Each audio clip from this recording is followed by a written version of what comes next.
Excellencies, ladies and gentlemen, dear colleagues, welcome to the European Parliament. I'm Anna Fotyga, member of the European Parliament.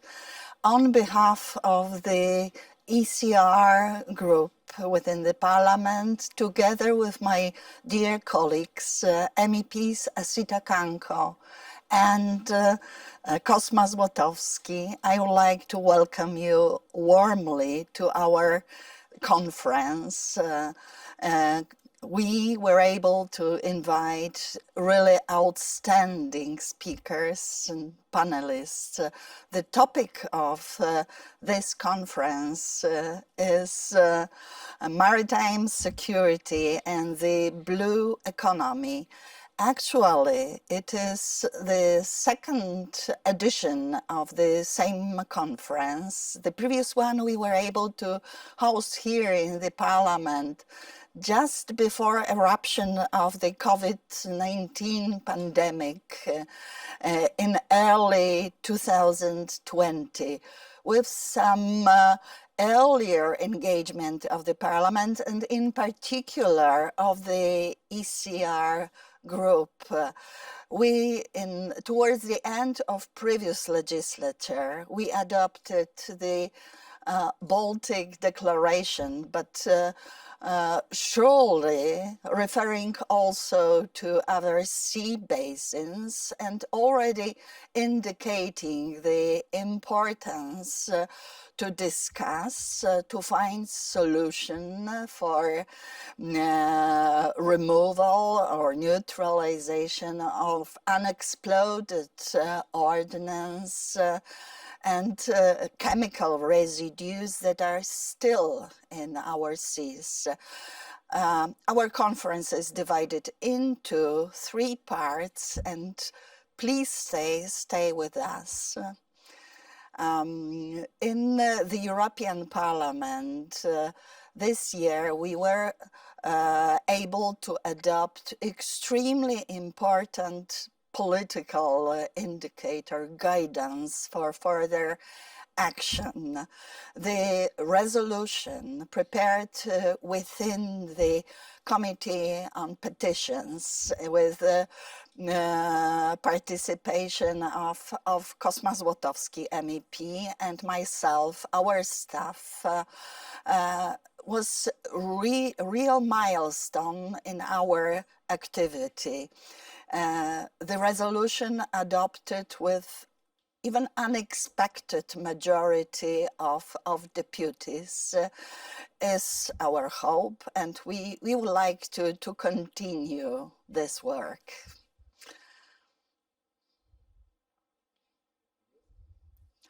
Ladies and gentlemen, honorable members, it's my great pleasure to address you at this international conference on maritime security and the blue economy. Today's topic of unexploited munitions and chemical residues in the sea is a pressing issue, and I appreciate the initiative of MEP Fotyga to bring stakeholders together and bring the topic to the political agenda. Why is it a big issue for Europe? Each of our sea basins still contains a large quantity of chemical and explosive munitions dumped at sea during and after the World Wars, around 50,000 tons of conventional and chemical weapons in the Baltic alone, we reckon. That is an enormous amount, a ticking time bomb, literally. The substances in those munitions are dangerous for seafarers and fishers, for the maritime environment, and for human health in general. That risk has been there for decades, but lately it is increasing. As we develop the blue economy, we are using the seabed more and more for offshore wind farms, for cables and pipelines, and this multiplies the chances of coming across unexploded ordnances. Even aside from the health and safety aspects, building infrastructure at sea becomes complicated and even more costly than it already is. So we are dealing with a large-scale, multifaceted problem that merits all our attention, given that the blue economy will be a crucial sector in the European Green Deal to meet our objectives of carbon neutrality, zero pollution, circular economy, and restoration of marine biodiversity. We need to be aware of the risks. We need to assess them carefully, and we need to take action.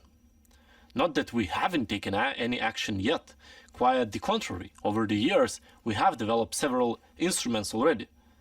First of all, under the EU Marine Strategy Framework Directive, member states have to monitor the sea-dumped munitions and keep possible threats under control.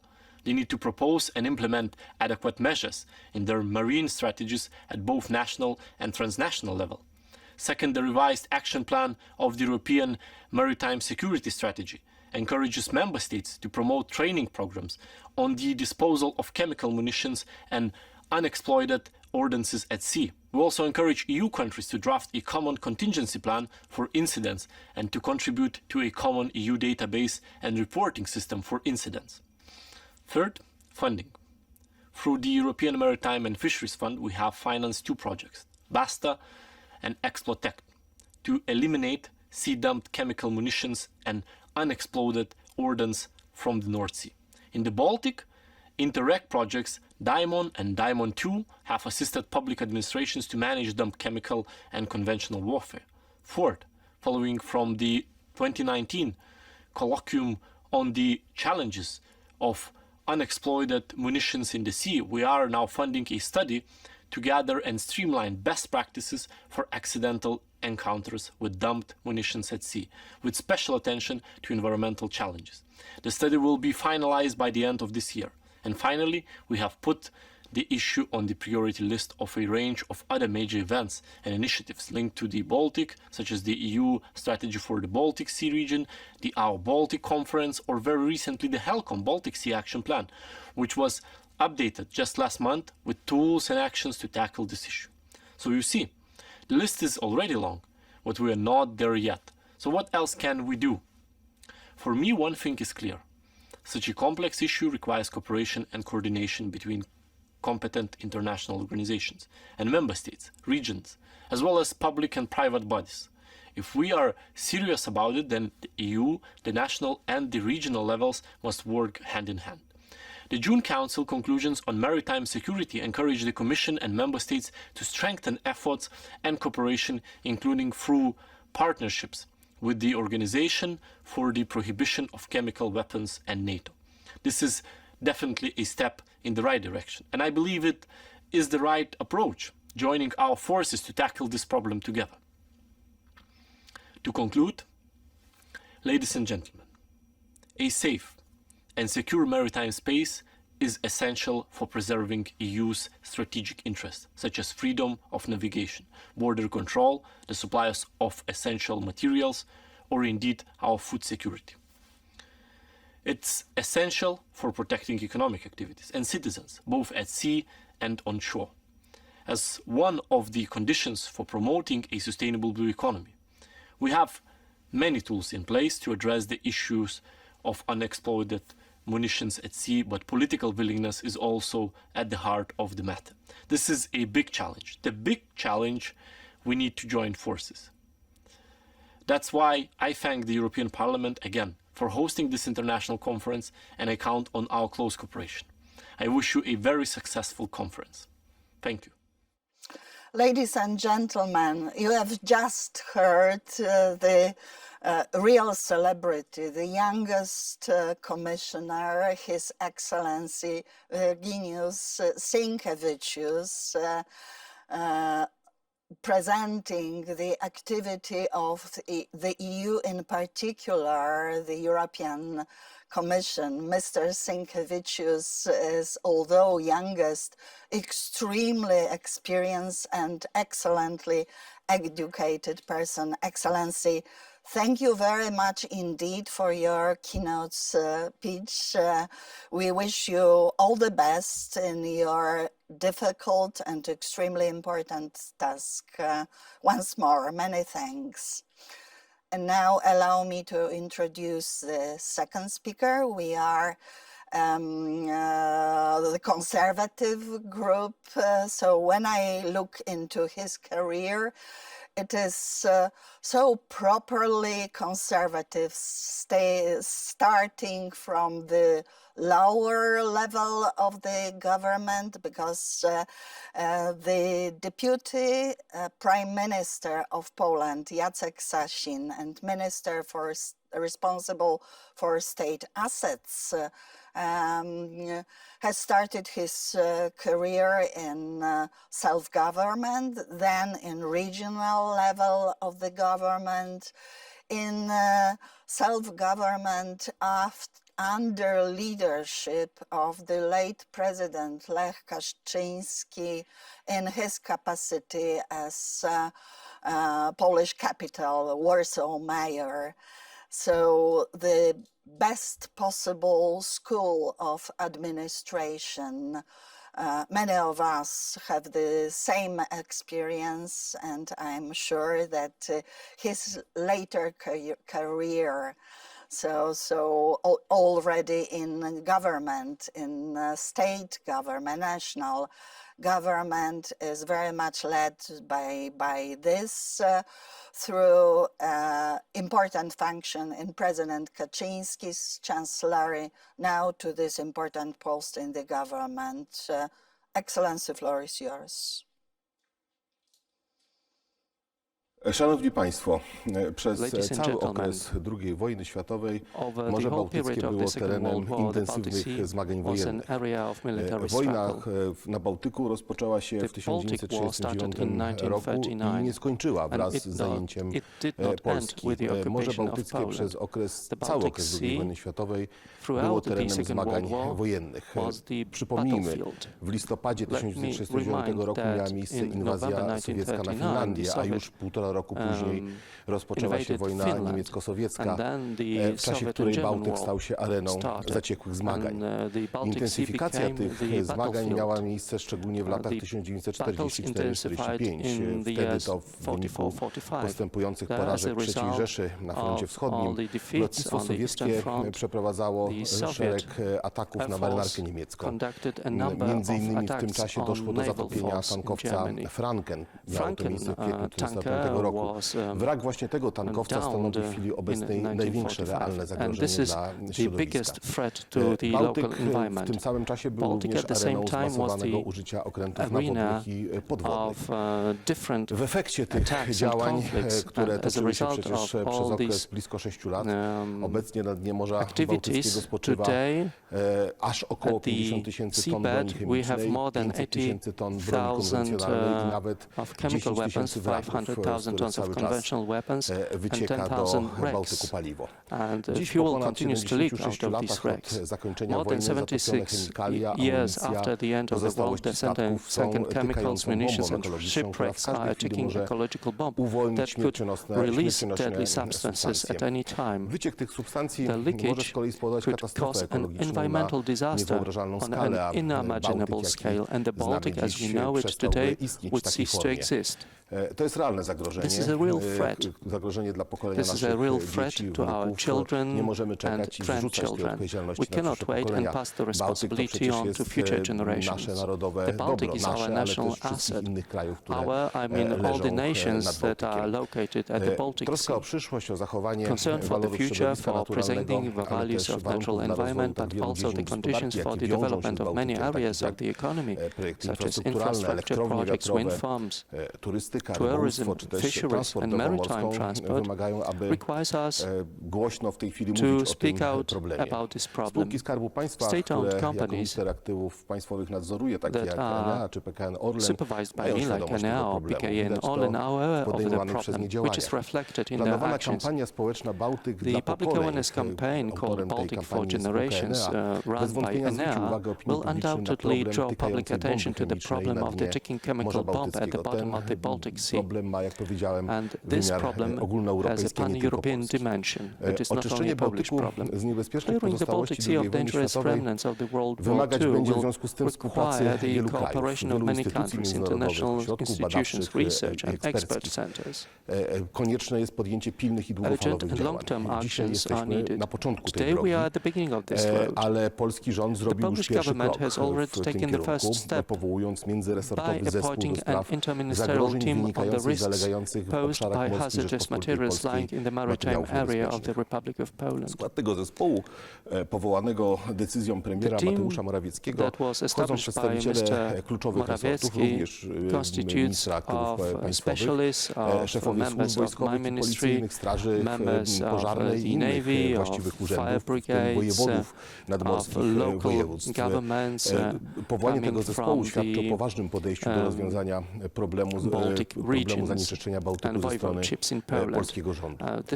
Cieszy to, że ten istotny problem został zauważony również w Parlamencie Europejskim, który w kwietniu tego roku przyjął rezolucję wzywającą Unię Europejską do oczyszczenia Morza Bałtyckiego z wraków, statków i broni chemicznej z okresu II wojny światowej. W tym miejscu chcę podziękować i pogratulować pani minister, europoseł Annie Fotydze, która wraz z panem posłem Kosmą Złotowskim byli pomysłodawcami tej rezolucji. To rzeczywiście niezwykle cenna i ważna inicjatywa. Projekt ma pełne poparcie polskiego rządu i stwarza warunki do dialogu ponad podziałami na arenie europejskiej. To jest szansa na rozpoczęcie działań zmierzających do oczyszczenia dna Bałtyku. Polska nie może być przecież w tej sytuacji pozostawiona z tym problemem sama. To przerasta nasze możliwości rozwiązania tego problemu. Należy to podkreślić. Polska była ofiarą państw będących właścicielami broni, które obecnie znajdują się na dnie morza i w związku z tym nie możemy ponosić pełnej odpowiedzialności z tego powodu. Dlatego ważne jest zaangażowanie Unii Europejskiej, NATO, ONZ. To musi być nasze wspólne działanie. Szanowni Państwo, Morze Bałtyckie to jest nasze wspólne dziedzictwo i odpowiedzialność. Problem zatopionej broni chemicznej mocno dziś wybrzmiewa na szczeblu europejskim. W obecnej sytuacji niezbędne jest koordynowanie działań na rzecz bezpieczeństwa morskiego w drodze debaty, rozmów, a to dzisiejsze wydarzenie jest świetnym przykładem właśnie takiej debaty koordynującej mające szansę na koordynację tych działań. Mam nadzieję, że wypracujemy kolejne trwałe i ekonomicznie opłacalne rozwiązania. Nie możemy bowiem pozwolić, aby konsekwencje działań wojennych, które zakończyły się już wiele dziesięcioleci temu, były dzisiaj przyczyną katastrofy środowiska naturalnego. Jesteśmy świadomi, że odpowiedzialność za przyszłość Morza Bałtyckiego spoczywa w naszych rękach. Zapewniam, że wykorzystamy wszystkie dostępne narzędzia, by przyszłe pokolenia również mogły korzystać z naszego wspólnego dobra. Jeszcze raz dziękuję za inicjatywę tej debaty, za to, że będzie ona forum do dyskusji na ten tak ważny dla nas temat. Mam nadzieję, że jesteśmy dzisiaj o krok od tego, aby podjąć rzeczywiście skoordynowane działania w wymiarze również międzynarodowym, aby ten palący problem, jakim jest zanieczyszczenie dna Bałtyku i grożąca tam katastrofa ekologiczna, skutecznie rozwiązać. Ladies and gentlemen, I would like to thank both keynote speakers, the EU Commissioner, His Excellency Virginijus Sinkevičius, Commissioner responsible for environment, seas and fisheries, for his keynote speech introduction to this important conference. I'm absolutely sure that although it looks short, but excellent experience and education of the commissioner guarantees good prospects also for our cause, for neutralization on dumped munitions and chemical residues, unexploded ordnance, in cooperation with other important institutions already mentioned. I would like to also thank His Excellency Deputy Prime Minister and Minister of State Assets, Jacek Sasin, for his introductory remarks. I kindly ask you to stay with us, to think about questions.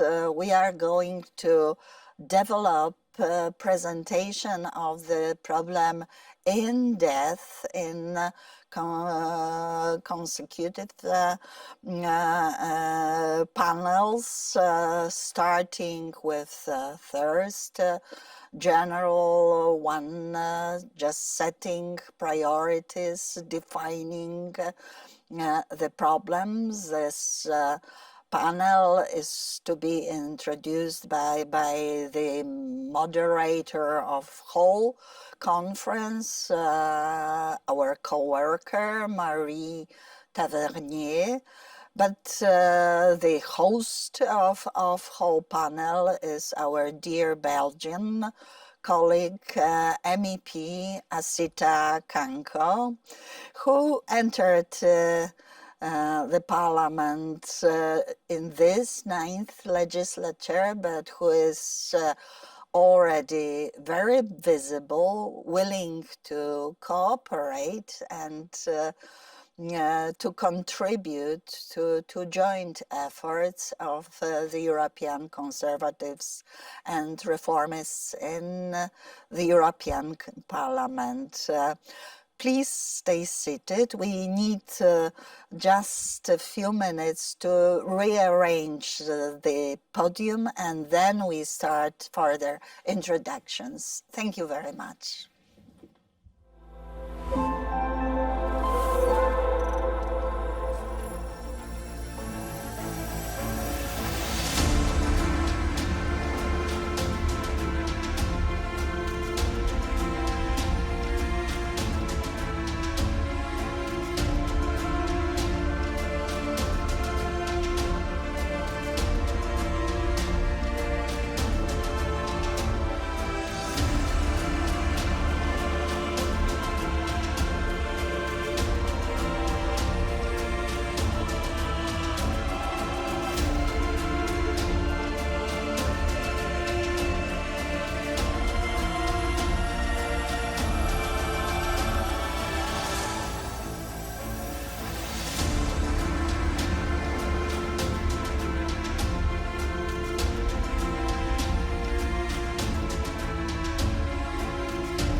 Welcome back, and thank you for tuning in for this panel discussion on underwater unexploded ordnance and chemical residues, from global problem to best solutions.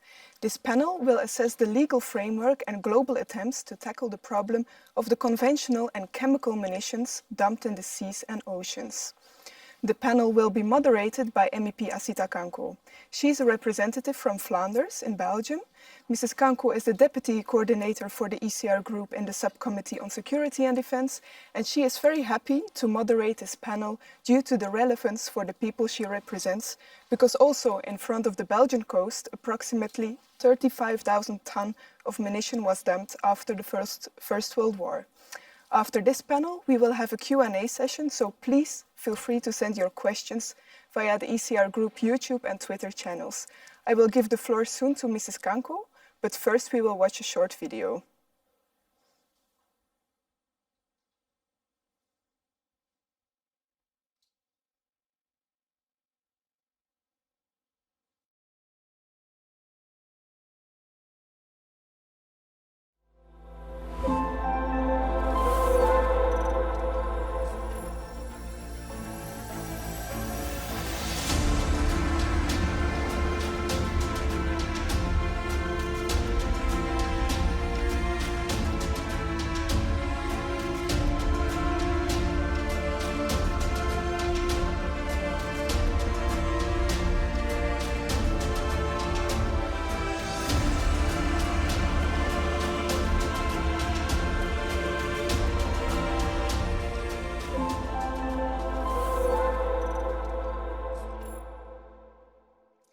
Hello, good morning, everyone. We've already had interesting keynote speeches, and I would like this morning to thank particularly my colleague, MEP Anna Fortiga, who took the initiative again to organize this very important conversation, and all our guests that are here present. I have the pleasure to moderate this panel. I would like to thank everyone who is following us online. Feel free to send us all your questions for this panel and for the upcoming panel discussions. Our first guest, who will give special remarks, is Mr. Terence P. Long. Mr. Long, or can I just give you already the floor for this, and then I will introduce the other panelists each time they take the floor. Thank you. I would like to take this opportunity to thank Anna Fortiga for this opportunity to discuss the legal aspects on underwater munitions. I would also like to thank her and the European Union for having a vision for a better tomorrow. Thank you. Today I will refer to chemical and conventional munitions as underwater munitions, whereas both classes of weapons have deadly environmental implications for the ocean and our human health, but are different under international law. The International Dialogue on Underwater Munitions is a registered Canadian and Dutch non-profit governmental NGO that was founded in 2004 in Canada following a Canadian Senate hearing on fisheries and oceans on underwater munitions. IDEM was founded as a voluntary platform for cooperation where stakeholders can come together in an open and transparent process to constructively engage in policy, science, technologies, and responses to underwater munitions. The dumping of munitions was first documented in the 1910s in the English Channel and continued by most militaries of the world as a cheap means to dispose of obsolete, damaged, time-expired, and unwanted munitions up until the mid-1970s. Underwater munitions also include munition shipwrecks and underwater bombing ranges. Until the 1960s, sea dumping was believed to be one of the safest and most cost-effective ways to dispose of munitions. The testing of nuclear weapons during the Cold War drastically increased public concern and awareness of the environment, leading to greater consideration of the environmental impacts from military activities. In 1972, the United States Congress enacted the Marine Protection Act, recognizing that unrelated dumping of materials into the ocean's waters endangers human health, welfare, the marine environment, ecological system, and potential economic value. Several conventions and protocols were also adopted specifically to deal with oil pollution and pollution stemming from industrial or commercial activities. Many of these global conventions encourage regional cooperation among states to protect the marine environment, and as a result, many states have also adopted regional agreements. While these conventions ban the dumping of certain substances, no current treaty or customary international law requires the removal of chemical weapons or their byproducts from the marine environment. Over 60 years of dumping has left a deadly legacy of hundreds of millions of tons of munitions scattered throughout the seas. Underwater munition sites and underwater munition shipwrecks can be found in every sea, in United Nations UNESCO protected sites, and in marine protected areas. Over the past decade, we have come to learn that there are 7 carcinogens which are found in the marine environment: the water column, the adjacent and marine sediments, as well as circulating in the ocean current. These chemicals do not exist in the natural environment. They come from underwater munitions. Munitions by themselves have the potential to reduce global fish stocks and pass these toxins up the food chain to humans that rely on them as a food source. Further, by leaching high concentrations of nitrogen from the high explosive contents, underwater munitions can bleach and kill corals. Their toxins are also implicated, causing elevated incidence of diseases such as black band disease in corals and black spot disease in lobsters and crabs. Elevated levels of nitrogens also promote harmful algal blooms and contribute to anoxic dead zones in coastal oceans. In 1997, the Chemical Weapons Convention entered into force that prohibited state parties from developing, producing, acquiring, using, retaining chemical weapons. It also requires that each party to destroy its own chemical weapon stockpiles and the stockpile abandoned on its territories. Articles within the convention exclude any tangible response to dispose of underwater munitions. In 2010, at the OPCW Conference of State Party in The Hague, the Netherlands, I had the pleasure to meet Ambassador Vaidotas Verba of Lithuania and 16 experts on sea-dump chemical weapons that came together to form the International Science and Technology Advisory Board on Underwater Munitions. The purpose of the board is to provide independent advice to government on scientific, technical, and organizational aspects of chemical and conventional munitions and the contents of international efforts to promote dialogues and bilateral and multilateral contracts in this area amongst interested governments, including the European Union, the OPCW, and other relevant international organizations and the United Nations. ITAP continues to cooperate with the European Union on policy for underwater munitions as a body of knowledge. ISAP welcomes experts from the European Union to become members of the board to have a greater representation for European seas. What the ocean and the sea life needs is a new treaty to discuss human health and environment concerns, not arms control, and to develop and implement solutions. In 2004 in Canada, I appeared as an expert witness on underwater munitions before the Canadian Senate Standing Committee on Fisheries and Oceans with First Nation leaders, weapons experts from Canada and the United States. After completion of the hearing, there were 3 unanimous recommendations. The first one was we must have greater federal government involvement by the departments and agencies other than the military. We must have substantial long-term financial and scientific commitment by the federal government. And the third one, which I consider the most important, is the government of Canada should call on the United Nations to organize a conference with several other coastal countries on this serious issue.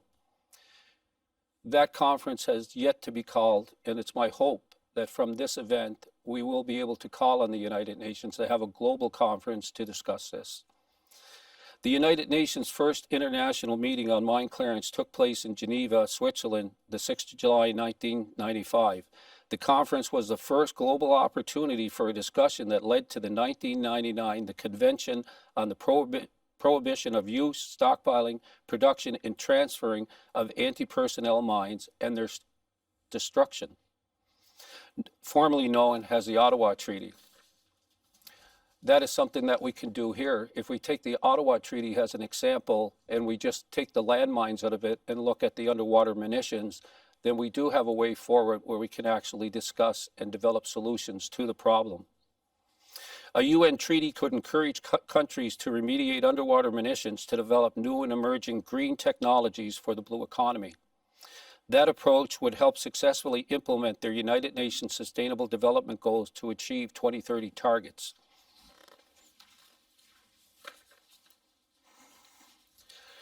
In 2021, the State of Hawaii House of Representatives Finance Committee passed Resolution HR 135 seeking federal funding for the International Dialogue on Underwater Munitions to work with the Department of Lands and Natural Resources to remove underwater munitions from coral reefs in Hawaii with non-destructive disposal. What we're doing is basically develop the resolution with the government to remove these munitions rather than blowing them up in the ocean. There are technologies, several different types of technologies that do exist to environmentally friendly remediate these munitions. The detonation of underwater munitions is heard at 303 decimal level that can turn fish in close proximity to tiny particles and disintegrate corals. If there is one major action we can take now to stop, it's stop blowing up munitions in the ocean. And I repeat, the most effective and major action we can take right now is stop blowing up munitions in the ocean. In closing, I would like to say that underwater munitions are point source emitters of pollution, whereby you remove the bomb from the water, you remove the pollution. Thank you. Thank you very much. Thank you for your very insightful comments, and we all need to remember what you said, stop blowing munitions in the ocean. And I also retain that you pointed out that implicitly legislation has to also do its work. So it's very important that we're addressing this. And I would like to remind everyone that Mr. Long here has founded the International Dialogues on Underwater Munitions in 2004. So please feel free to check this out online. Thank you for your valuable comments. And I would like to give the floor for a short video. I've understood there is a video now before the next panelist speak.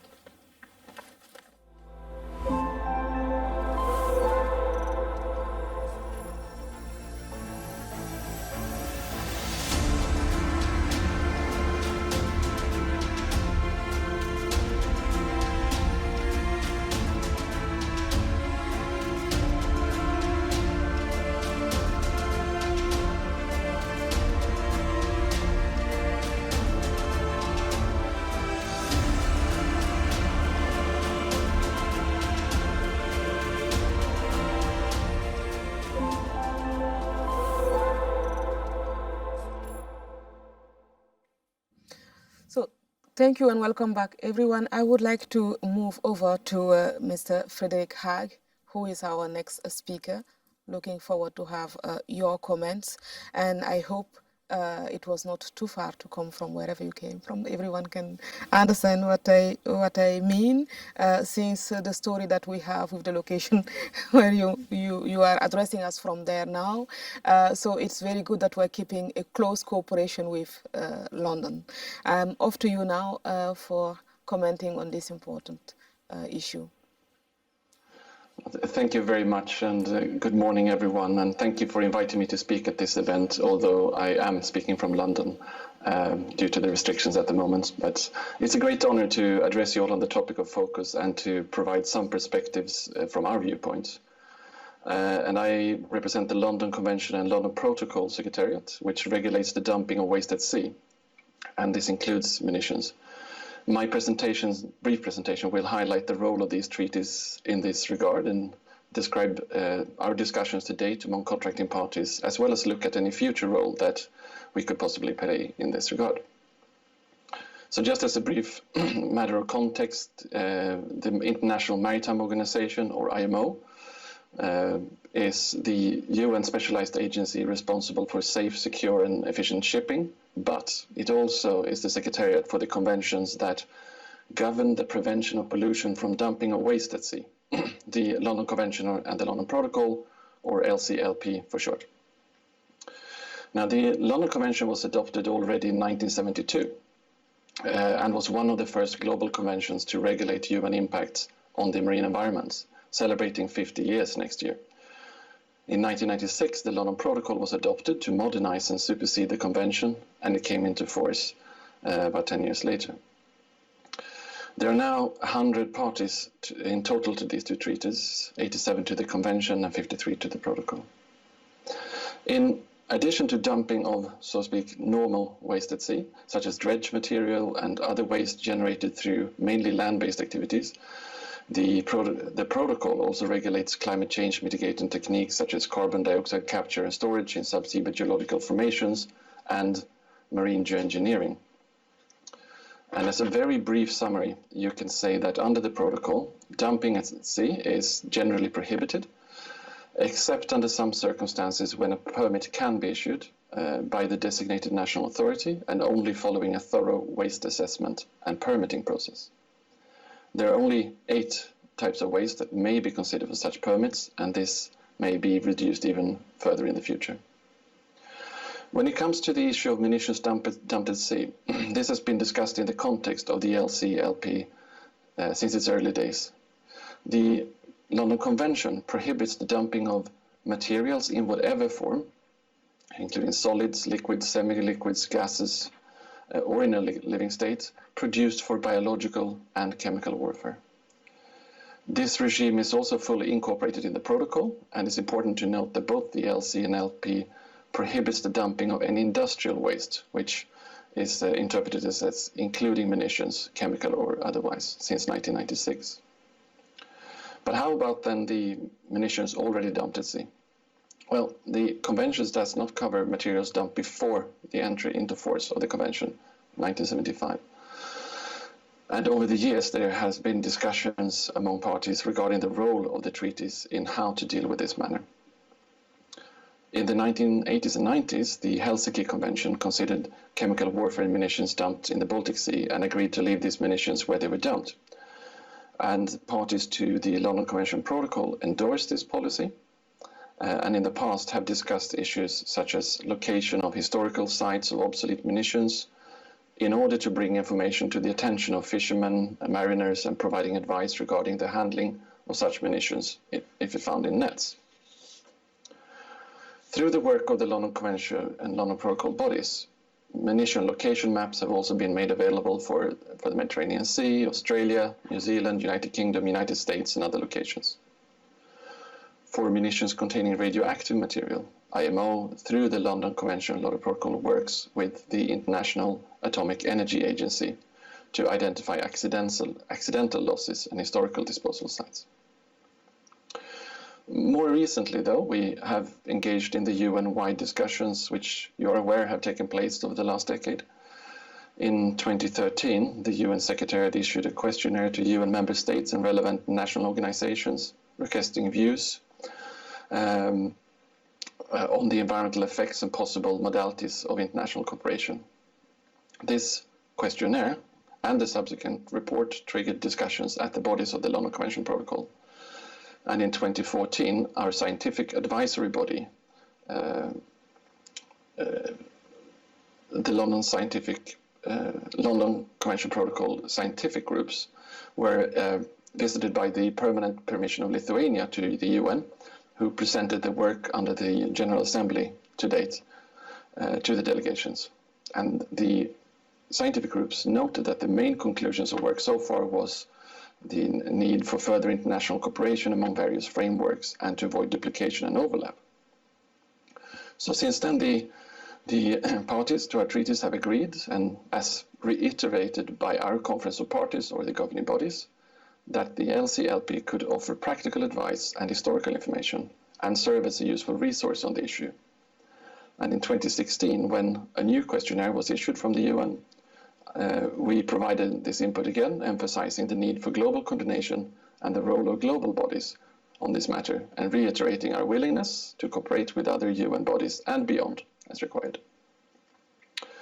Since then, in 2016, the parties to the London Convention Protocol have decided to await further outcomes and discussion that may emerge as a follow-up, but we've done our utmost to engage in dialogues and with stakeholders whenever the opportunity arises.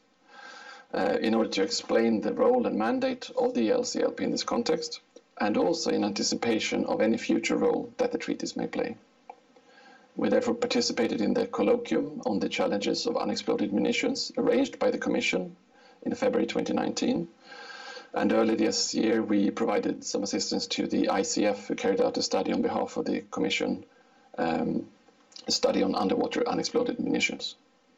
In summary, ladies and gentlemen, you can see that the role and boundaries of the LCLP they're quite clear as a regulator at the global level, but the London Protocol in particular states in its objectives in Article 2 that contracting parties shall individually and collectively protect and preserve the marine environment from all sources of pollution. And while being respectful of its mandate, this is a provision that the parties have taken to mean that the LCLP meetings should be a forum for discussing the wider issues concerning the protection of the marine environment, sharing of information, and collectively identify emerging issues that may be of interest, even beyond the direct regulatory scope of the treaties. To our understanding, most of the work undertaken on munitions dumped at sea in recent years has been done at national or regional level. But as work progresses, there may be a need for a global forum for cooperation beyond the regional level. And the LCLP stands ready to assist as appropriate as the main global regulatory forum for the dumping of wastes and other matter at sea, where country delegations, regional bodies, NGOs, and other observers meet. I thank you. That was just my short introduction, and I look forward to the discussion a bit later. Thank you. Thank you very much, thank you, Mr. Frederick Haag, for remotely contributing to this conversation. And hopefully you're doing well and things are going to smooth, to get better in London, but also around here. I remind everyone that Mr. Haag is head of the Office for the London Convention Protocol and Ocean Affairs. Thank you again. I would like to introduce our next speaker, who is here, Commander Herman Lammers, who joined the Royal Netherlands Navy as cadet in 1986. And as of August 2019, he is director of the NATO Naval Mine Warfare Center of Excellence in Ostend, Belgium. So I'm glad that you're based there in Ostend. Welkom vandaag hier bij ons. And I would like to give you the floor now to share with us your views. Thank you very much. Yes, well, I have to start with a disclaimer because the NATO Naval Mine Warfare Center of Excellence is an independent entity, so we're not part of the NATO command structure. So the opinion I give here for you is a personal one and is not a NATO policy. That's the disclaimer. It's totally understood. Okay. And okay, for the aim of naval, there's a difference between UXO clearance and naval mine countermeasures. And that is basically in naval mine countermeasures, we try to prevent and reduce, to minimize the risk of mines to shipping. And we use the doctrine for that, and the risk is qualified using mines found and percentage clearance. With that, we need a percentage clearance in order to estimate the risk. And we talk about clearance and not coverage in order because we use the detect to engage cycle. So after detection, we remove basically the found mine or the munition by blowing it up. Something that was also mentioned here, something that we should not do anymore, but okay. In our way of working, that is the way to do it. And the fastest, and for us also the safest way to do that. With this percentage clearance, we can plan, task and report and evaluate the work we have done and estimate the risk, and then give the sea, open the sea again for whoever wants to use it. Then I have made a self definition of the aim of munition clearance at sea. And I think there is a slight difference in the aim that you want to achieve. In that I described it as detect, identify, and dispose unexploded ordnance in a safe and environmentally friendly manner, in order to reduce the risk to shipping, exploit the seabed, or reduce the risk of pollution to the environment. And I think that's there's a way difference in this definition, stating that you want to do it, of course, in a safe way, but mainly reducing the risk of pollution to the environment. And that is quite a difference with naval mine warfare, where we operate under crisis and want to get clear of the munition as fast as possible. And that's basically what you see on the next slide, the commonalities and the differences within naval mine warfare and UXO clearance. We both want to do it in a safe way, of course, safety for the personnel, but also safety for whoever is sailing the sea or using the seabed. Although for different reasons, that's for sure. Navies have developed a profound knowledge in dealing with UXOs, especially after the world wars. And this knowledge can be used, of course, to get rid of the munition dumping grounds and all the munition lying on the seabed. But there's also a difference in how we operate. Within the Navy, within the armed forces, we say train as you fight, fight as you train. And disposal of munition is only the end part of what we do.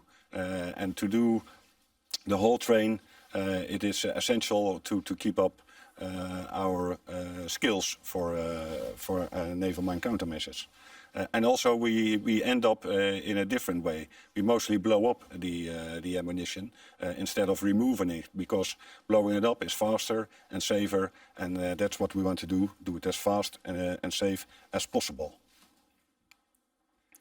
But also a difference is environmental protection. By blowing it up, I know it's already stated, that is bad for the environment and for the sea life. So that is a substantial difference in the way we operate. And last but not least, the responsibilities. Large parts of the NATO navies are responsible for UXO clearance in their waters, but not all the navies. And they're only responsible for a small part of dealing with it when explosives are found, for instance. But they don't search actively for unexploded ordnance anymore. And they only step in whenever it's needed. And these responsibilities have to be cleared as well, I believe. So basically, that is what I wanted to present to you, the difference between naval mine warfare, naval mine countermeasures, and the clearance of UXOs. Of course, the navies can assist in that, but I don't think they have to lead the way, and their assistance is quite limited. But doing it together, I believe, is of utmost important. Thank you very much. Thank you very much, and I would like now to introduce Dr. Marco Edwards, who is currently the Director of Applied Research Laboratory at the University of Hawaii, and you received your PhD from Columbia University.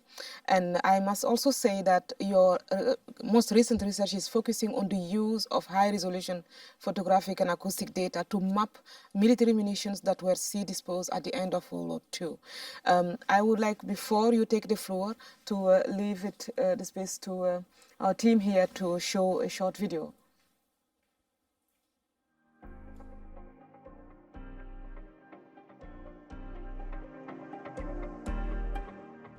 The Applied Research Laboratory has been involved with munitions detection and assessment around the island of Oahu in the state of Hawaii since 2007.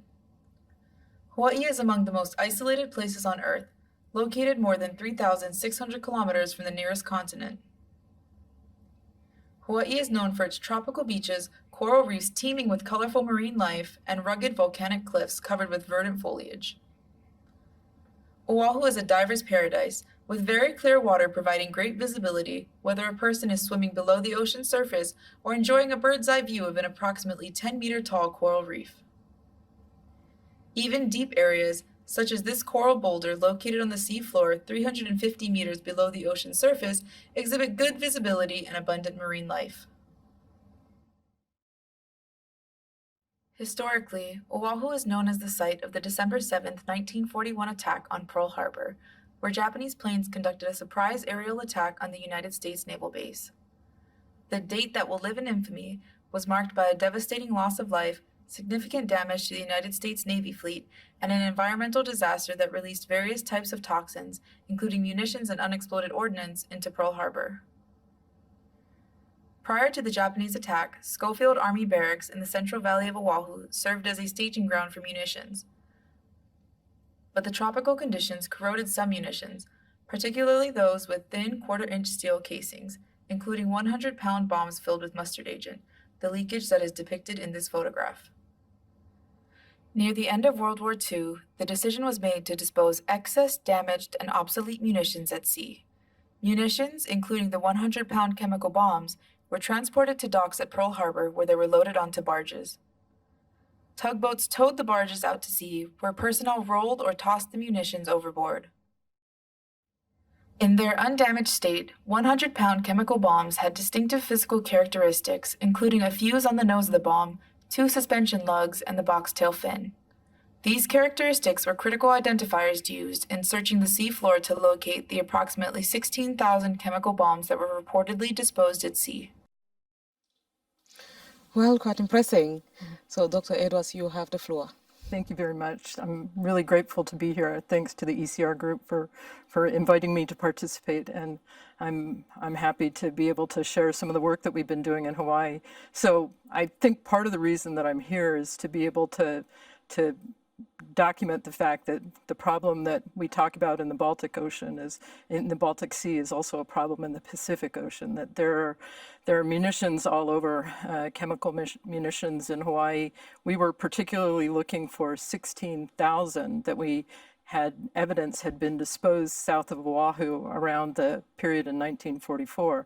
So beginning in 2007, we started to use some of the tools that we had available at the University of Hawaii, very, I would say, rare and sophisticated tools that not everyone has access to be able to go down and assess these munitions.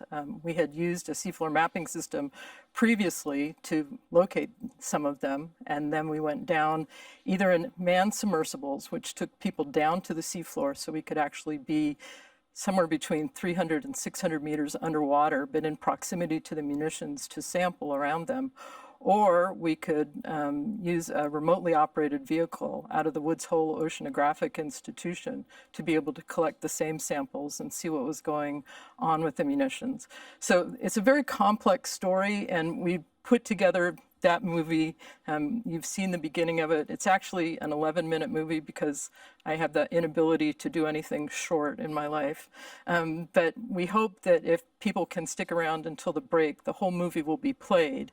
And in the meantime, what we'll focus on here is the beginning, the problem and the location. And then now, I believe the second part of the movie that we'll show is some of the results so that people can see what it was that we were discovering. And then I'll talk about, after that section of the movie, where we go from here. Well, I think if you were with us in the European Parliament, you'd be very frustrated. We have to speak 1 minute in the plenary, which you will have noticed that my introductions here are very short. We get quickly used to it, isn't it? So I'm not very sure if we need to show another video again. So, okay, please go ahead. And if the video is not coming again. Beginning in 2007, the Hawaii Undersea Military Munitions Assessment, or HUMA, was conducted to locate the 100-pound chemical bombs, and if they were found, to assess their impact on the surrounding environment. HUMA began by using this seafloor mapping system owned and operated by the University of Hawaii. The objective of using sonar to map the seafloor was to look for metal objects, which were expected to respond to sound waves differently than the silty seafloor. The resulting sonar map of the seafloor showed numerous long, thin trails of dots, with each dot representing an object that reflected sound very strongly. The trails of breadcrumbs aligned with historic photographs of sea disposal in Hawaii, which showed munitions being individually disposed from a barge that would have been towed through the ocean waves by a tugboat for better stability. These trails became the targets for the next investigation, which would bring the HUMA team down to the ocean floor. The Pisces submersibles included a 7-foot diameter sphere where 3 personnel peered out portals to reconnoiter the terrain and visually search for targets. The submersible pilot operated exterior cameras and robotic arms to collect physical samples. The submersibles operated 8 hours per day during 2 field programs in 2009 and 2012. In 2014, a new technological approach was introduced to the HUMA project, the Jason 2 remotely operated vehicle owned and operated by the Woods Hole Oceanographic Institution. Unlike the Pisces subs, which took personnel physically down to the seafloor, Jason was operated remotely from a ship at the ocean surface. Up to a dozen people controlled and watched Jason operations from within a van mounted on the ship's deck. The Woods Hole team brought samples to the surface using an elevator, which used weights to sink to the bottom. When the weights were detached from the elevator, bright yellow flotation spheres brought the elevator back to the ocean surface, where it was recovered by the ship. This allowed Jason to operate 24/7 for extended periods. The sampling program was designed to sample either right next to or at distances of 1/4 meter, 1/2 meter, 1 meter, or 2 meters away from the nose, tail, or the front or back halves of the munitions casing. A subset of the 16 possible sampling locations was randomly selected for each munitions assessed.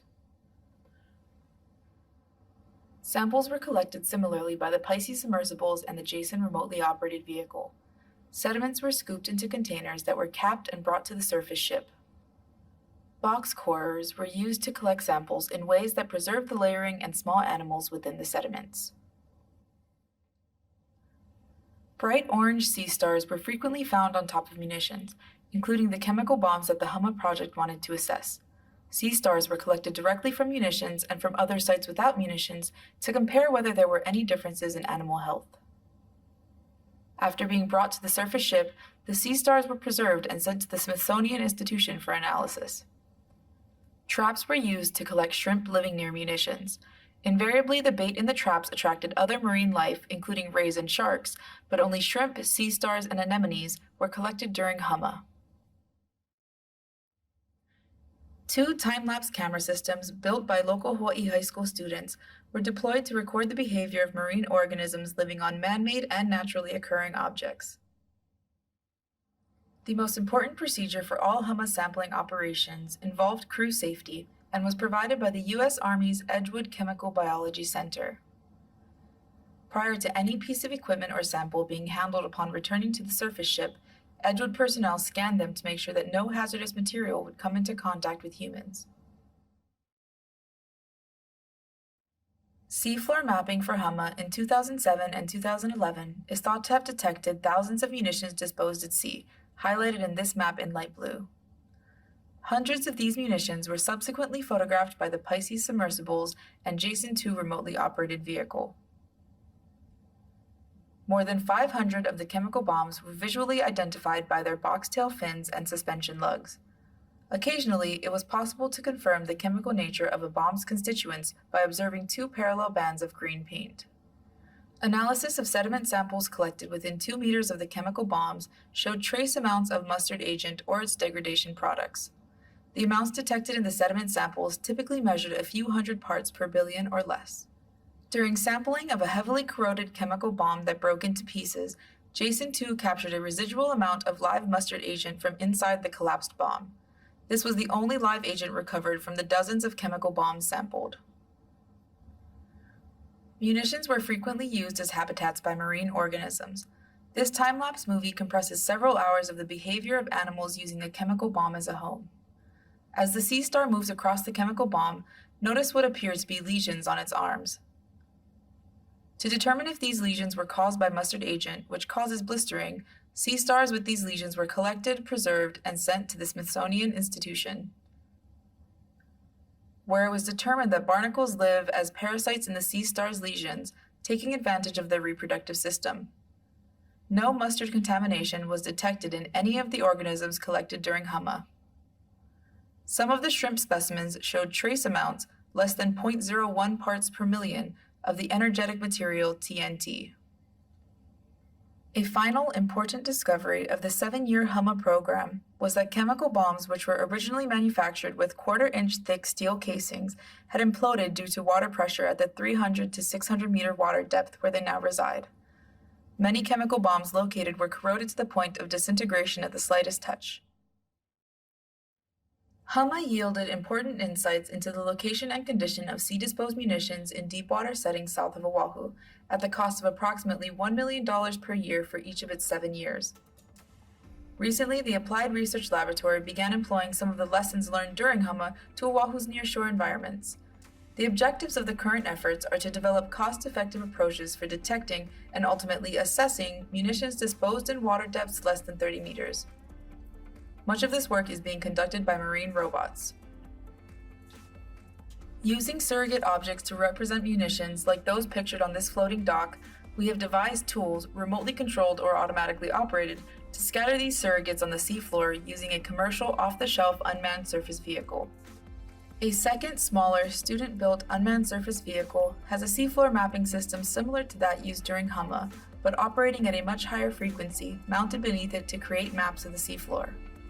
The resulting map, which covered a region approximately 200 by 250 square meters, was collected in under 2 hours.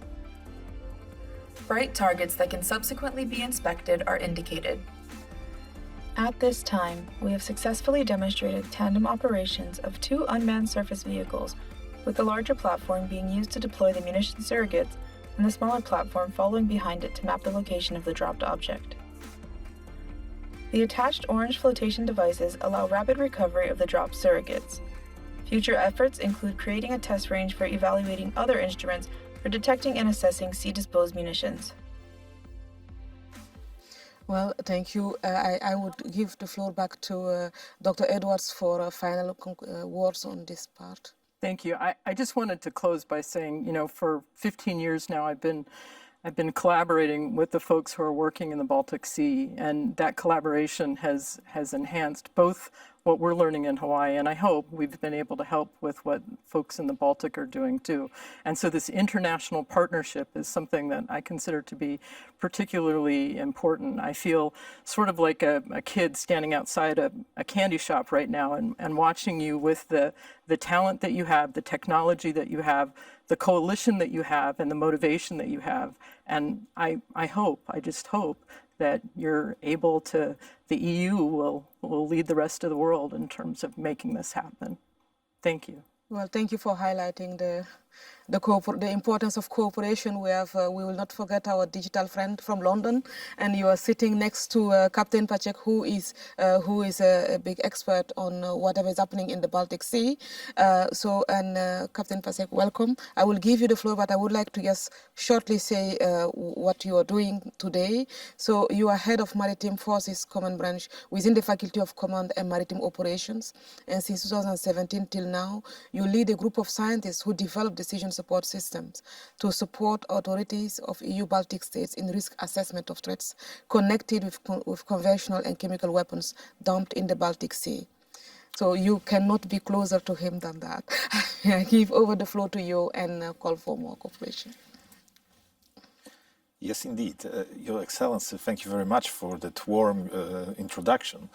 I would like to slightly change a perspective of this discussion at the moment. Because on one hand, we are talking on chemical results of our analysis. We are talking of influence that chemicals make on species, on biota in the environment. But I would like to switch this perspective to humans not directly involved in all the research. The role of the Polish Naval Academy, which I am honored to represent here in the projects that have already been mentioned here, I mean the Diamond project, the Diamond 2 project and the KEMSI project, all of them financed from EU funds, they gathered a lot of scientific knowledge that allow us to draw conclusions that refer to, let's call them, an ordinary European citizens. Saying that, I mean first the fishermen who use the sea, the investors who conduct rapidly growing number of investments in the Baltic, but not only in the Baltic, in all the European areas. I mean energetic cables, wind farms, etc., etc. The questions they ask are totally different from questions that we ask being a scientists. Our colleagues, the biologists, chemists, they ask questions of what the concentrations of toxic substances are, how they transfer in the water column, how they appear in the tissues of species. But the questions let's say, tourists or fishermen ask is, what am I to do? Is there any procedure that I am to follow in case I accidentally contact such a dangerous finding in the form of a bomb, of a shell or a barrel that is accidentally thrown with a fish to the deck? And believe me, during the research that the Polish Naval Academy conducted in Poland and in other states in cooperation with our partners, it appeared that fishermen do not even know. They are totally unaware of existence of such documents like chemical weapon conventions or other OPCW protocols, annexes, appendixes, etc., etc. They ask simple questions. There is a bomb on my deck. What am I to do? The tourists who found some dangerous material on a seashore, the first thing he does is to call, in US or in Hawaii, 911, but in Europe it would be 112. And we started asking questions, okay, what will happen next? Are the states around the Baltic Sea well prepared to conduct in order to minimize the threat that has been found, either on the sea or on the shore? And apparently, the results of the research that we conducted was maybe not terrifying. The situation was not that bad, but the picture was at least blurred and unclear.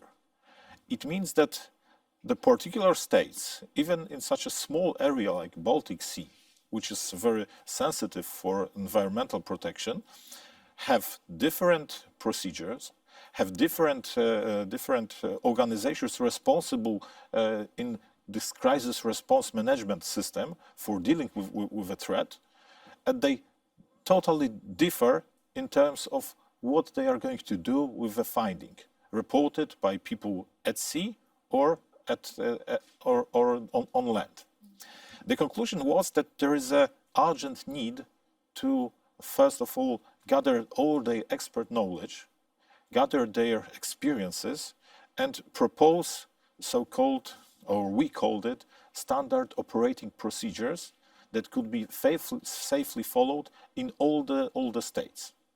So these standard operating procedures are one of the outcomes of our projects. Another outcome of the project is the knowledge spreading. As we identified the lack of knowledge, especially between fishermen, we decided to first train them and then to sell our results in a simple form.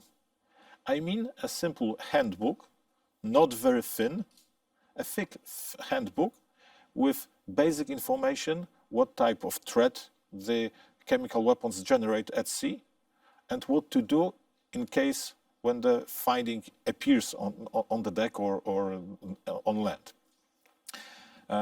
Even though it was quite thin, it appeared still too big to be read by those people. So the next step was to simplify it even more and produce a number of leaflets that you probably every day found in your post boxes. Number of leaflets with a basic information. The finding may look like this, and when you encounter such a finding, you should contact such institution, do such and such steps in order to secure primarily your health. Even though it was just a two-side leaflet, they still demanded and asked us, okay, we need something even simpler. So the final step was just a simple sticker that may be glued wherever on a helmsman bridge, just to be at hand, be at disposal. So if anything happens, just a quick look on that sticker. I know the VFH channel, I know the frequencies, I know whom to call. Yeah, so that was what these problems are totally different from the strategic level problems that we are discussing here at the European Parliament. Here at the European Parliament, in IMO, in European Union, we are focusing on the legal framework that at the end influences the so-called end users. Those users were interested in ready results and they ready to implement code of conduct. Therefore, in order to prepare such a code of conduct, the group of scientists from all the Baltic states, and I was part of that group, I was leading that group for a long time, we created a so-called decision support system. The decision to create such a system originated from this lack of experiences of end users. And the system was created as an electronic platform available online that is capable of transferring the expert knowledge into ready-to-use environmental risk assessment, which can influence decisions taken by investors, undertaken by fishermen. But the problem was that the fishermen at sea does not necessarily have an internet connection. So there was a need to create an offline version of such a system that could utilize artificial intelligence to create a risk assessment reports. Apart from the decision support system, we have also created an intuitive version of online chemical and conventional munition catalog.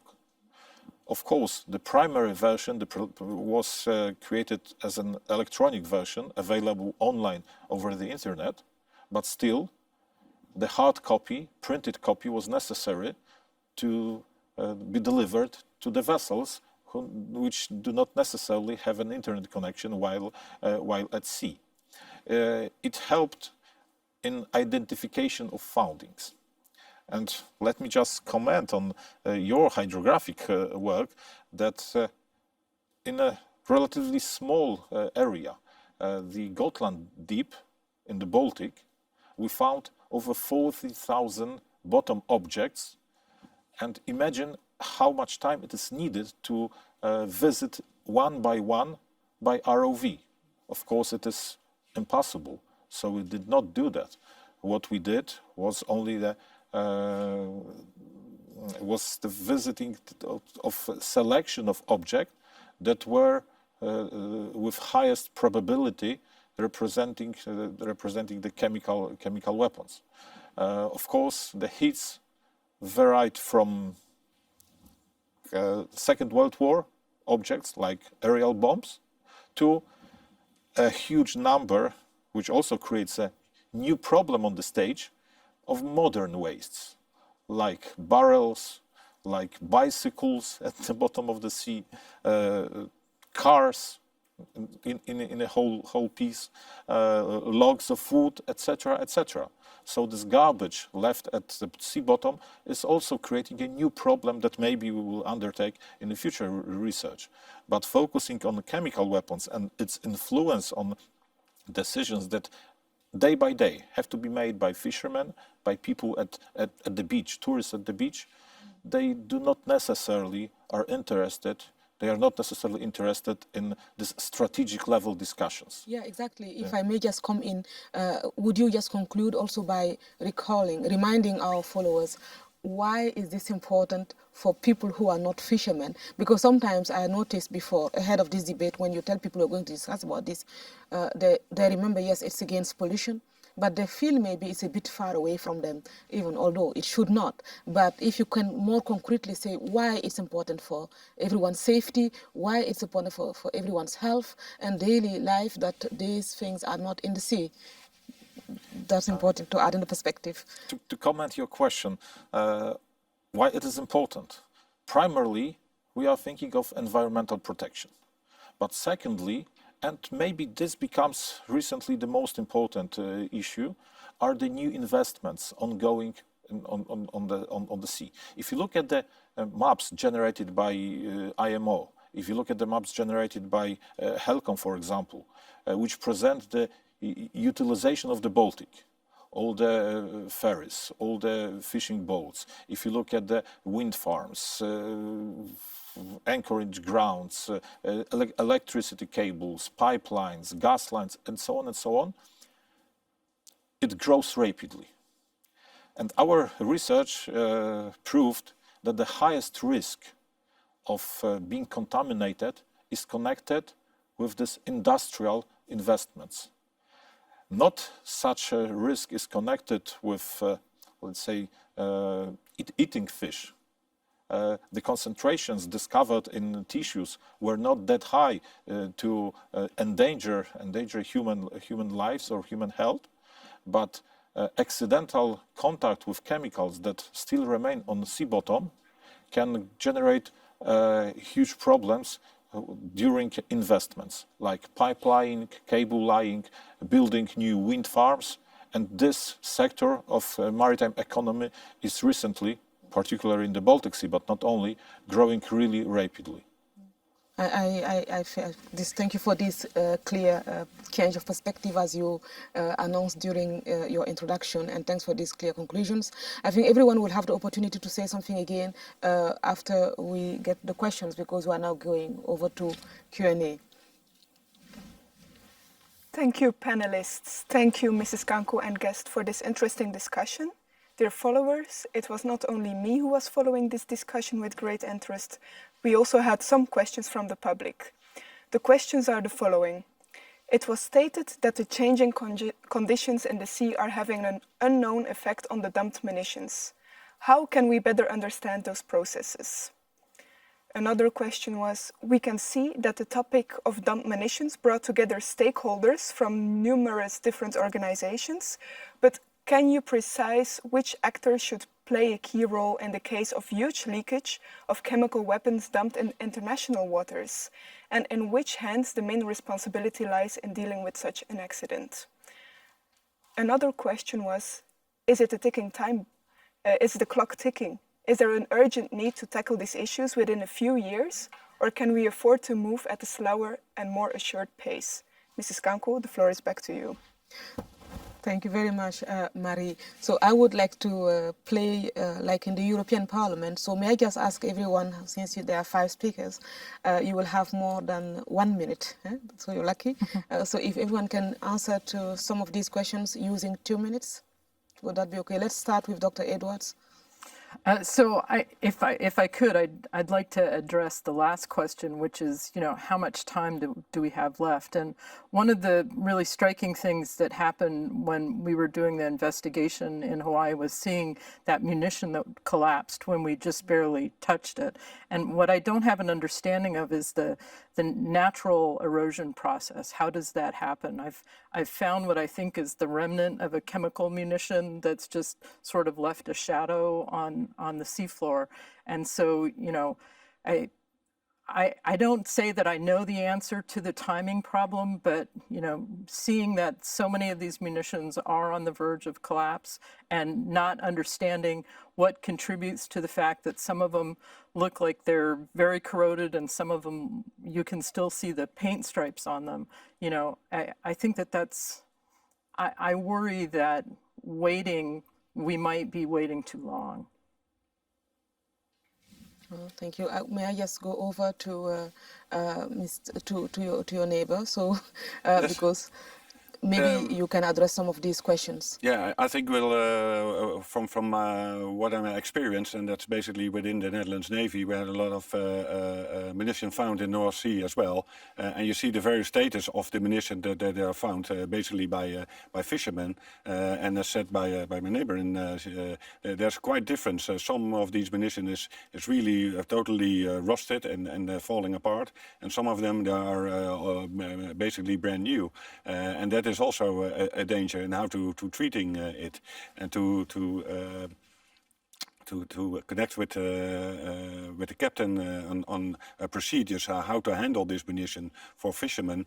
In the Netherlands, we provided them also with a procedure to deal with it and inform the Coast Guard and then and the Navy to deal with these kinds of munitions.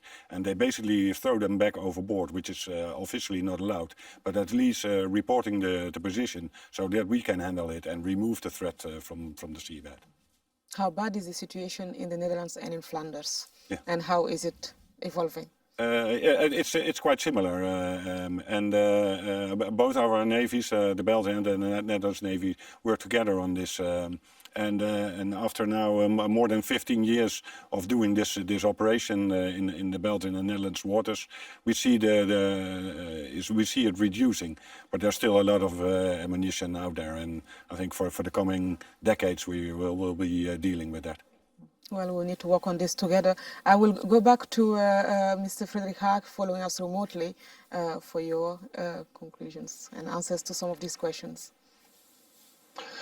Thank you. That's been very, very interesting, and I think I'll say something to touch upon the issue of international stakeholders and the global perspectives. I think, as the fellow speakers in the panel shown, there's a lot of work going on at the national and sometimes the regional level, and as Commander Lammers, Dr. Edwards, and Captain Pacek show, there's some very good technical knowledge and work going on, and this is very, very needed, of course. And but we also have some regional dialogue, such as this, of course, and a lot of work going in the regional seas around Europe, for example. But as Mr. Long pointed to, there's also this crucial need of global dialogue and connecting these dots around the world, both for the matter of cooperation but also information exchange and lessons learned. So what I would like to emphasize, I think, in my concluding remarks would be that there are forums where this could happen, and IMO and the LCLP is a possible forum where within the UN, where contracting parties can bring this issue and for enhanced dialogue and information sharing. And I think that's very important for one very crucial reason, and that is that what we're seeing today is some examples from around the world where this is an issue, but there are also other parts where perhaps the technical capabilities are much less, and through a dialogue at the UN level involving all regions and stakeholders, you could perhaps begin to get support also to those regions that are not as fortunate and as capable as some of the ones that have been presented today. So I think that I would take that as my concluding words, that that we're very interested in continued dialogue, and we hope that this will lead to even further information exchange and cooperation at all levels, including the global level, including all regions. Thank you. Thank you very much. So I'll go back to my neighbor now, to Mr. Long. Thank you. I'd like to briefly address the international stakeholders and bodies and groups. I honestly believe that we're not able to clean up munitions or address them adequately with the existing protocols and international conventions that are available today. I would strongly urge countries to call on the United Nations to have a global conference to address these. One of the big things that are taking place around the world are the SDG goals, the interlocking global goals to look at things like climate action, life below water, SDG 13 and 14. These munitions directly impact on them.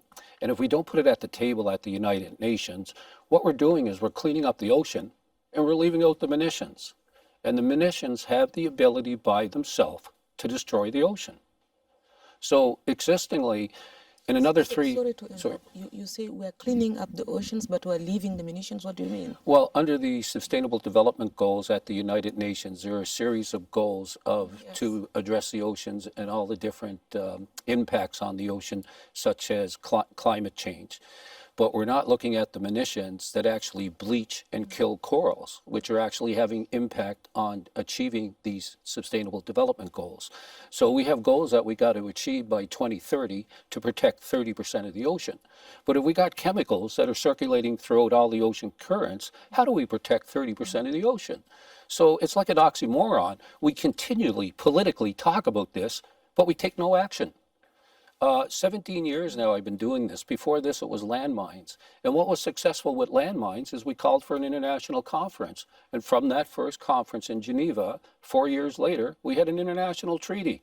We had people working together, developing a trust fund, cleaning up landmines, setting up landmine action centers all around the world where there's problems. It's the same thing we need here. We need a global center. And I think ITEM is that global center. And then we need underwater action centers around the world to start cleaning up. We need to get past science, and we need to start cleaning up. Thank you. Thank you very much. I would like to go back to Captain Pacek now. I hope I'm pronouncing your name correctly, otherwise forgive me. First, I would like to confirm what Commander Lammers said. Looking at the pieces of chemicals being found at the sea bottom, we encourage totally different state of corrosion on that pieces. Starting from very well preserved of pieces that were buried in bottom sediments in unoxygenated environment. So the corrosion was very slow, and the current state, after 70, 80 years, was still very good. And on the other hand, we encourage also in the Baltic the state of corrosion as Dr. Encouraged in Hawaii. With a single touch, the whole construction of a bomb collapses. So in order to find some solution to that problem, we conducted a number of tests on various materials coming from the Second World War to estimate the rate of corrosion in the simulated environment. We did this together with the Military University of Technology from Warsaw, and the final results showed that in those cases when the shell or barrel was not buried in sediments, it should have already been penetrated, at least in some pieces. But the most difficult scenario is when the chemicals and the shells are buried in sediments. Now, in that case, the time of total penetration is practically unpredictable. We can only assess risk on probabilistic models. So what we did, we used a probabilistic models to estimate the, let's say, end time of penetrating throughout the shells. And this time reached far behind 150 years in worst case scenario. So the questions, do we still have time, should be answered yes, we still have a time. But that question raises another conclusion, that the problem will be touching us for next 75 or so years. Coming back to stakeholders and situation on international waters, I may only speak from the Baltic perspective, when all the chemicals were dumped in exclusive economic zones in the Baltic states. And there is some need, in my opinion, to focus on clear interpretation of particular articles of chemical weapon conventions. As you all are aware, chemical weapon conventions says that chemical weapons that was produced prior to 1925 or was produced between 1925 and 1946, and due to the period of time passed, has lost his toxical and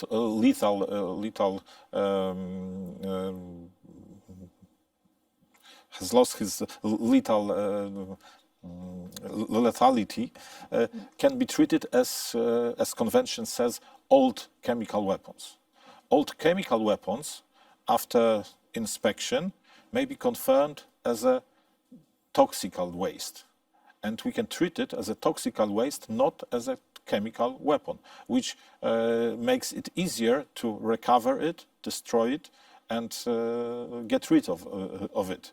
But the difficulty in this process is to get the assessment made by the Commission, made by the Secretariat of the OPCW Convention, but you have to remember that we are talking about depths of 100, 120 meters.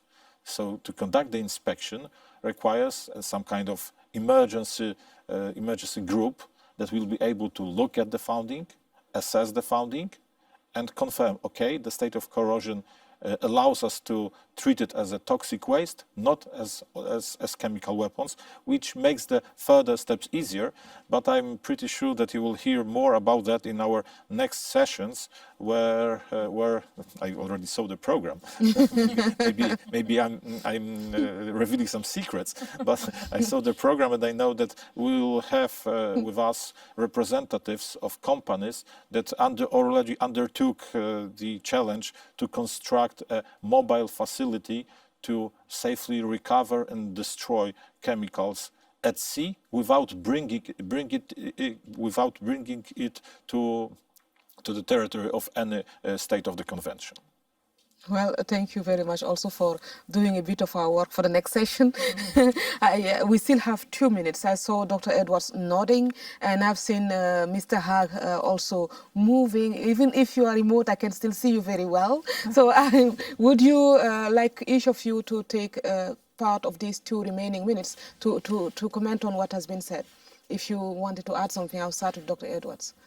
Then I go to Mr. Hague. I'm struck by, the international issue, and I see it from the perspective of Hawaii and, the World War II era Pacific Islands, where so many munitions were involved with, taking back territory from the Japanese, and the resources and the lack of resources that they have in those places to be able to try and address what's going on. And so, the need to develop cost-effective solutions, not taking an ROV to look at every munition, is something that, I think about all the time, and I think is a really important aspect of this is, how can we realistically, in our lifetime, so that we feel like we've accomplished something, solve these problems. And I'm always very curious to hear about all the great work that's going on here and stealing it and taking it back to Hawaii.